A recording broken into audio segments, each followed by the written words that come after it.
Le diabète de type africain est un diabète atypique qui se présente initialement comme un diabète de type 1 avec une décompensation acidocétosique sévère requérant une insulinothérapie, puis évolue comme un diabète de type 2.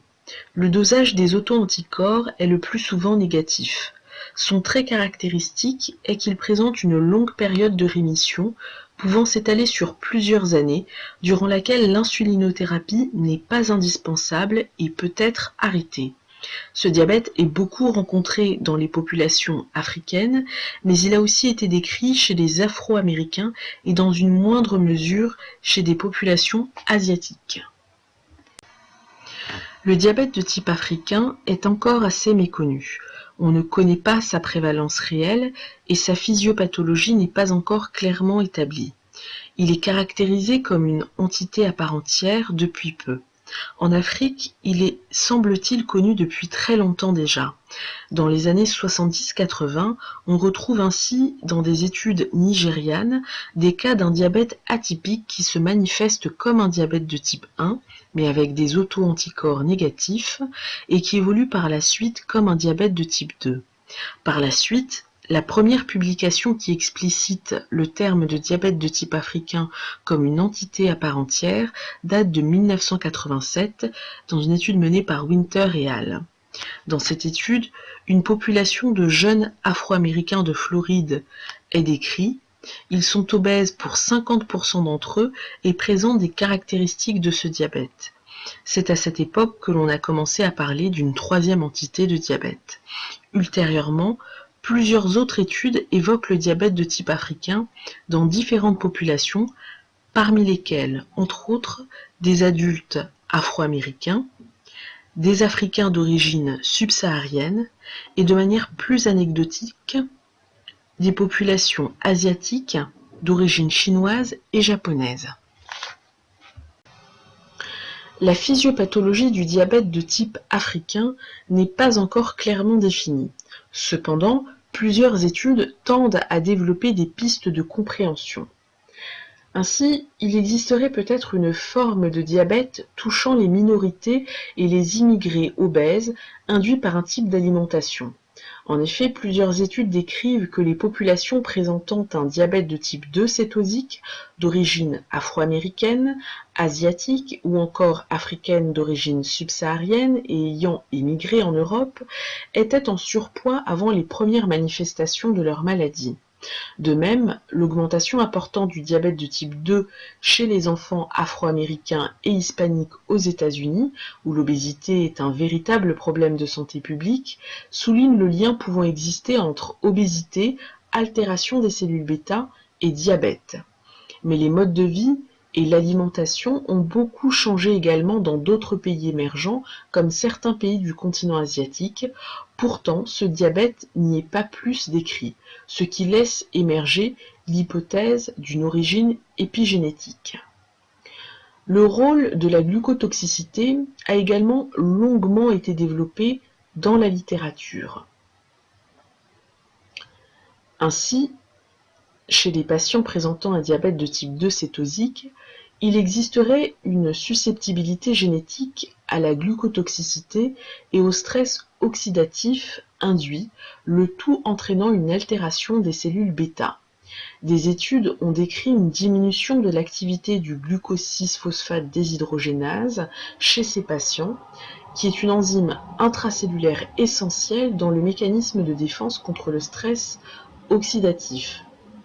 D'autres études vont plus loin encore en évoquant qu'il existerait une prédisposition au diabète de type africain due à une association entre un déficit en glucose-6-phosphate déshydrogénase et l'altération d'un gène qui contrôlerait de manière concomitante la sécrétion d'insuline et l'activité antioxydante du glucose-6-phosphate déshydrogénase. Enfin, une autre étude suggère qu'un épisode viral serait à l'origine du diabète de type africain. Selon cette étude, le virus de l'herpès HHV8 pourrait jouer un rôle. Parmi des sujets noirs ou d'origine africaine présentant un diabète de type 2 cétosique, non cétosiques et des sujets non diabétiques, on a dosé les anticorps anti-HHV8 au début du diabète et on a vérifié in vitro si ce virus était capable d'infecter les cellules bêta du pancréas, productrices d'insuline. L'hypothèse serait que ce virus détériorerait gravement la glucostimulation de la sécrétion d'insuline et favoriserait l'acidocétose. Afin de mieux comprendre et d'illustrer les enjeux du diabète de type africain, nous avons décidé d'interviewer une patiente atteinte par ce diabète. Bien que ce diabète touche essentiellement les hommes, il peut également toucher dans une moindre mesure les femmes. Il s'agit de Madame X, patiente âgée de 41 ans, d'origine ivoirienne. Elle ne présente aucun antécédent personnel, mais présente de multiples antécédents de diabète de type 2 au sein de sa famille. Le bilan biologique effectué en ville par son médecin traitant, dans un contexte d'altération de l'état général et d'amaigrissement, retrouve une hémoglobine glyquée à 18%, une cétose avec cétonurie positive, sans acidose, et un bilan auto-immun négatif, soit une négativité des auto-anticorps. Au début, je ne me rendais pas compte que j'avais pas pris avec le diabète parce que j'étais normal pour moi. Parce que je faisais beaucoup de sport et tout, donc je perdais beaucoup de poids, je buvais beaucoup d'eau, mais sans plus, pour moi c'était normal. Pour moi, je ne savais pas que j'avais le diabète. Et c'est quand mon mari s'inquiétait de ma perte de poids que je suis allée consulter un médecin. Pas pour le diabète, mais juste pour aller voir un médecin parce que je me disais, oui, tiens, je perds aussi beaucoup trop. Et je fais un bilan, et suite au bilan, ils ont découvert que j'avais le diabète. Voilà, quand vous avez été hospitalisé. Quand je suis arrivée à l'hôpital Ténon, j'ai présenté mon mot que le médecin m'avait donné. Et ils m'ont pris en charge, ils m'ont mis directement sur insuline.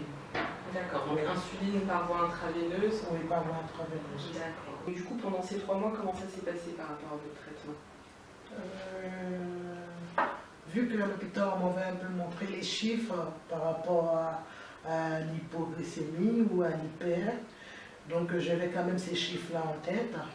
Et ça m'est arrivé au moins plusieurs fois d'être en hypo. Après, jusqu'à combien vous avez baissé votre insuline finalement avant d'avoir votre prochain rendez-vous à l'hôpital? Waouh, j'ai baissé jusqu'à...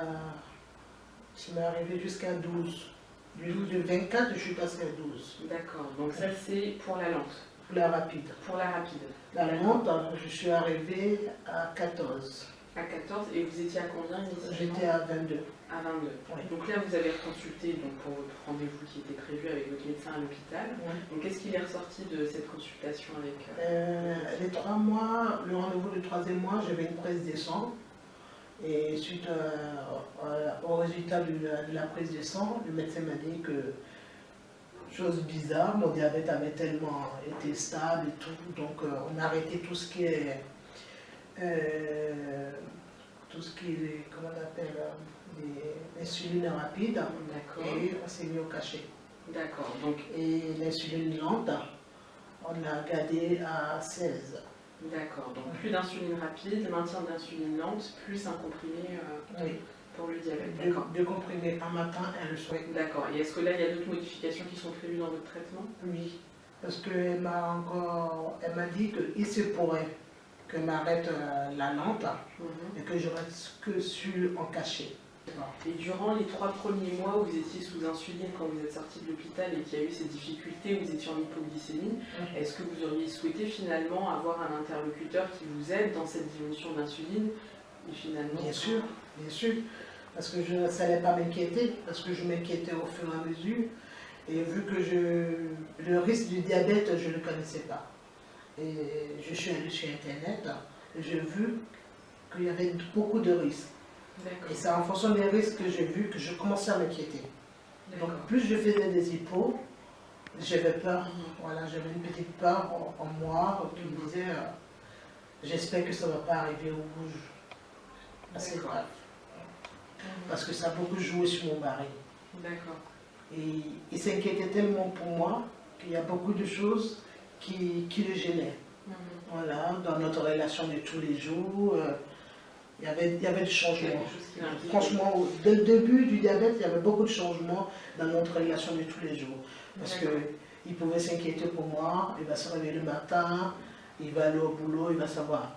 Il veut savoir quel est le taux de glycémie que j'ai, si j'ai pris l'insuline, si je ne l'ai pas pris, est-ce que j'ai mangé. C'est-à-dire qu'il avait plus de stress du diabète Que vous, que moi. Et plus quand je le vois stressé, ça fait que moi aussi, ça me met la pression. Voilà, il y a beaucoup de choses, je crois que c'est plus la famille. Parce que nous, on essaie de s'adapter, parce qu'on s'est dit que c'est quelque chose avec laquelle on doit vivre. Donc il faut qu'on s'adapte déjà. Mais la famille, c'est ça. Parce que voilà, ça joue, il y a les parents, les enfants qui apprennent que la maman a le diabète, qui ne savent pas comment ça se passe, qui s'inquiètent aussi pour la maman. Ça fait qu'il y a tellement de pression dans la maison qu'il faudrait qu'on essaie de digérer. Mais c'est plus dire aux gens que c'est une maladie comme toute autre, on peut vivre avec et on peut bien vivre. Parce que moi, je vis bien. Au travers des différentes études, on peut dégager un profil de patient. Ce sont des sujets pour la plupart d'origine africaine subsaharienne, souvent des hommes âgés de 30 à 45 ans. Le diabète se manifeste au départ par une décompensation acidocétosique sévère. Le bilan étiologique de départ est souvent négatif, avec négativité des auto-anticorps du diabète et parfois absence de facteurs déclenchants retrouvés. L'instauration d'une insulinothérapie intraveineuse initiale permet un retour rapide à un équilibre glycémique. Le traitement est ensuite relayé par une insulinothérapie sous-cutanée. Le patient connaît alors une période d'hypoglycémie répétée, parfois sévère, sous insuline, motivant une diminution de l'insulinothérapie, puis l'arrêt total devant la récurrence des épisodes hypoglycémiques. Le traitement peut alors être relayé par un antidiabétique oral associé à des règles hygiéno-diététiques. Des études ont démontré l'intérêt des sulfamides hypoglycémiants dans cette indication. Le patient connaît alors une longue période de rémission allant de quelques mois à plusieurs années, durant laquelle il n'y a pas d'épisode de cétose et l'équilibre glycémique est maintenu. Nous avons tenté d'établir un protocole de conduite à tenir en ville dans la prise en charge du diabète de type africain à proposer aux médecins généralistes. De la découverte de ce diabète à l'hospitalisation. Sur le plan clinique, le patient présente une altération de l'état général avec un syndrome cardinal et un syndrome polyuropolydipsique. Sur le plan biologique, on retrouve une hyperglycémie avec une glycémie capillaire supérieure à 2,5 g par litre, une cétose simple caractérisée par une cétonurie positive ou une cétonémie supérieure à 1 mmol par litre. Cette cétose simple pourra être associée ou non à une acidocétose caractérisée par un pH inférieur à 7,30 et des bicarbonates plasmatiques inférieurs à 15 mmol par litre. Le patient sera alors adressé en hospitalisation pour la suite de la prise en charge. En hospitalisation, une insulinothérapie intensive intraveineuse sera instaurée et permettra un retour rapide à des valeurs glycémiques normales. Le traitement sera alors relayé par une insulinothérapie sous-cutanée suivant un schéma basal-bolus. C'est au moment de l'hospitalisation que le diagnostic sera précisé. Le bilan étiologique sera effectué avec la recherche des auto-anticorps, de même que la recherche d'un facteur déclenchant éventuel. L'éducation thérapeutique comprenant l'information sur les règles hygiéno-diététiques et l'éducation sur la gestion d'insulinothérapie sera prodiguée au moment de l'hospitalisation. La coordination ville-hôpital est un moment clé, essentiel, dans une prise en charge de qualité du patient. En effet, c'est au moment de l'hospitalisation et bien avant la sortie que le patient doit être incité à poursuivre son suivi avec son médecin traitant à sa sortie d'hospitalisation. En ville, Il s'agit d'une période clé où le médecin traitant devra dépister la phase de rémission. Nous avons tenté de proposer un protocole de suivi. Évaluer le patient une fois par semaine le premier mois, puis tous les 15 jours le deuxième mois, puis on pourra espacer. Évaluer avec le patient sa compréhension des signes d'hypoglycémie, surveiller la glycémie capillaire à raison de 3 fois par jour à l'aide du lecteur glycémique et éventuellement d'un carnet, et contrôler les glycémies capillaires au moment des hypoglycémies ressenties. Les objectifs glycémiques sont les suivants. À jeun, entre 0,7 et 1,20 g par litre. En postprandial, une glycémie capillaire inférieure à 1,40 g par litre. L'hémoglobine glyquée devra être contrôlée tous les 3 mois avec un objectif entre 6 et 7%. L'insulinothérapie sera modulée à raison de 2 unités à chaque modification et bien sûr une modification immédiate sera effectuée en cas d'hypoglycémie. En cas de schéma basal-bolus, la dose d'insuline basale sera modulée suivant le résultat de la glycémie à jeun du matin et les doses d'insuline rapide seront modulées suivant les résultats des valeurs glycémiques postprandiales de la veille. En cas d'arrêt du traitement par insuline, qui devra être validé par un diabétologue, la possibilité de relais par un antidiabétique oral doit être envisagée par le médecin traitant.